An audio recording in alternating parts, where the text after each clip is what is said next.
ایک عرب مسلمان لڑکی لندن میں زیر تعلیم تھی۔ ایک دن وہ اپنی سہیلی کی کسی تقریب میں گئی۔ کوشش کے باوجود وہ وہاں سے جلدی نہ نکل سکی۔ جب وہ اس فنکشن سے فارغ ہو کر نکلی تو رات کافی ہو چکی تھی۔ اس کا گھر دور تھا۔ گھر جلدی پہنچنے کا ذریعہ زیر زمین چلنے والی ٹرین تھی، لیکن وہ ٹرین سے سفر کرنے سے کچھ خوف محسوس کر رہی تھی، کیونکہ برطانیہ میں اکثر رات کے وقت ٹرینوں اور اسٹیشنوں پر بہت سے جرائم پیشہ اور نشے میں دھت افراد ہوتے ہیں۔ آئے روز ٹی وی چینلز اور اخبارات میں یہاں ہونے والی وارداتوں کا تذکرہ موجود ہوتا ہے۔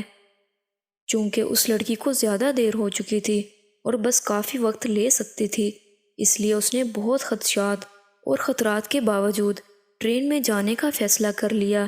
یہ بات پیش نظر رہے کہ یہ لڑکی دیندار نہیں تھی، بلکہ بہت زیادہ آزاد خیال اور لبرل تھی۔ جب وہ اسٹیشن پر پہنچی تو یہ دیکھ کر اس کے جسم میں خوف کی ایک سرد لہر دوڑ گئی کہ اسٹیشن بالکل سنسان ہے، صرف ایک شخص کھڑا ہے جو حلیے سے ہی جرائم پیشہ لگتا ہے۔ وہ انتہائی خوف زدہ ہو گئی۔ پھر اس نے ہمت کی، خود کو سنبھالا، قرآنی آیت کا ورد کرنا شروع کر دیا۔ اسے جو کچھ زبانی یاد تھا، جسے ایک عرصے سے وہ بھولی ہوئی تھی، سب کچھ پڑھ لیا۔ اتنے میں ٹرین آئی اور وہ اس میں سوار ہو کر بخیریت اپنے گھر پہنچ گئی۔ اگلے دن کا اخبار دیکھ کر وہ چونک اٹھی۔ اسی اسٹیشن پر اس کے روانہ ہونے کے تھوڑی دیر بعد ایک نوجوان لڑکی کا قتل ہوا اور قاتل گرفتار بھی ہو گیا۔ وہ پولیس اسٹیشن گئی۔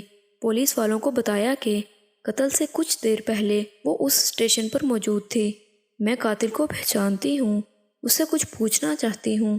جب وہ مجرم کے سیل کے سامنے پہنچی تو اس سے پوچھا، کیا تم مجھے پہچانتے ہو؟ اس نے جواب دیا، ہاں پہچانتا ہوں، رات کو تم بھی اس اسٹیشن پر آئی تھی۔ لڑکی نے پوچھا، پھر تم نے مجھے کیوں چھوڑ دیا؟ وہ کہنے لگا، میں تمہیں کیسے نقصان پہنچاتا؟ تمہارے پیچھے تو دو انتہائی صحت مند اور قد آور باڈی گارڈ تھے۔ یہ سن کر لڑکی حیران ہو گئی۔ اسے یقین ہو گیا کہ قرآن کی آیتوں کا ورد کرنے کی وجہ سے اللہ کی طرف سے اس کی حفاظت کی گئی۔ وہ واپسی پر اللہ کے تشکر اور احسان مندی کے جذبات سے مغلوب تھی۔ اللہ کی مدد اور نصرت پر اس کا بھروسہ مزید بڑھ گیا تھا۔ اگر ہم اپنے دل کی گہرائیوں سے اللہ کو پکاریں اور اللہ کی تائید و نصرت پر بھروسہ رکھیں تو ہم اللہ کی رحمت سے کبھی محروم نہیں رہیں گے۔